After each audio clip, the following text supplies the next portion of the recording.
Looking to the future after controversy over recounts, and that includes a major overhaul of Palm Beach County's equipment and tough questions for the election supervisor. News Channel 5's Matt Cesny has been on top of this story throughout, live at the supervisor's office with what happens next, Matt.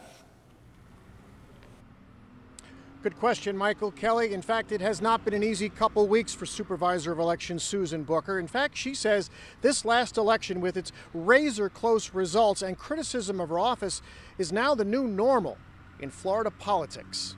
That is not something that I have control over. I count votes with the voters that vote. Susan Booker seems to brush off any criticism that comes her way, accepting it as part of the job and not feeling any pressure to step down. I'll tell you, this is a very important position.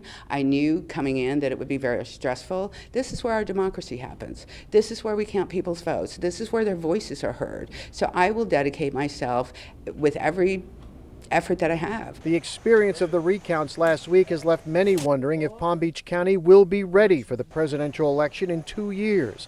The priority to fixing things, Booker says, the equipment. She tells me new ballot counting machines will solve 99% of the problems that happened when a Senate recount failed to meet a deadline. It made Booker a target for critics, accusing her of stealing elections and even mismanagement. Booker says the aging machines failed when they overheated from constant use.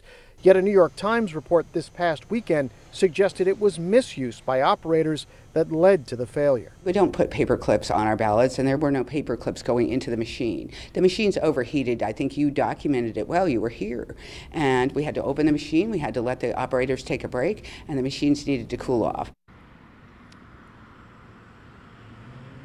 All right, Susan Booker says the county does have the money for the new machines, but getting the machines will take some work. You can hear her explanation about that, plus watch her entire interview on our website at WPTV.com. Live in suburban West Palm Beach, Matt Cesny, WPTV, News Channel 5.